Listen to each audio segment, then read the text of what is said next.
Hello everyone, আসসালামু আলাইকুম। আজকে আমি গরুর মাংসের লাল ঝাল বিরিয়ানি রান্না করব।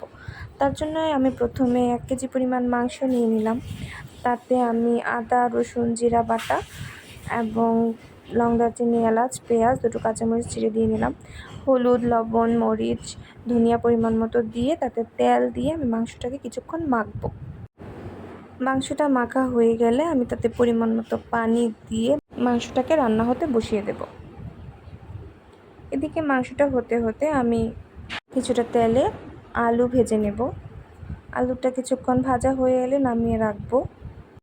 তারপর আমি সেই তেলে কিছুটা পেঁয়াজ কুচি দিয়ে পেঁয়াজটা হালকা বাদামি হয়ে আসা পর্যন্ত অপেক্ষা করব। তাতে কিছুটা হলুদ দিয়ে নেব এবং লবণ দিয়ে সেই আলুগুলো আবার দিয়ে দেব। এবার কিছুক্ষণ ভাজা ভাজা হয়ে আসার জন্য অপেক্ষা করব। তারপর আমি সেই তেলে চালটাও দিয়ে নেব। চালটা কিছুক্ষণ ভাজবো যাতে চালটার থেকে সুন্দর একটা ঘ্রাণ তৈরি হয়। আমি দুটো তেজপাতা চিড়ে দিয়ে নিচ্ছি। তারপর আমি পরিমাণ মতো পানি দিয়ে নেব। এবারে পানি দিয়ে নেড়ে চেড়ে সুন্দর করে ঢেকে রেখে দিব যাতে চালটা সুন্দর করে ফুটে আসে। এদিকে দেখবো মাংসটা হয়ে এসেছে আমার। এই যে মাংসের কালারটা, ওয়াও! এবার আমি সেই ফুটে আসা চালটার মধ্যে মাংসটা সুন্দর করে ঢেলে দিচ্ছি এবং আলতো করে আমি এটা চালের সাথে মিশিয়ে নেব। চালের সাথে সুন্দর করে মেশাবো যাতে চালটা ঘেটে না যায়।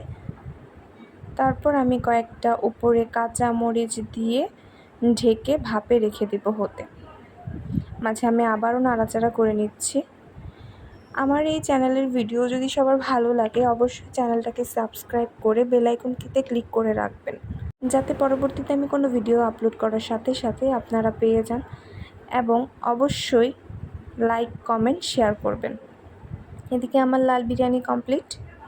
বিরিয়ানিটা সত্যি অসাধারণ মজা হয়েছিল, আলহামদুলিল্লাহ। আল্লাহ হাফেজ।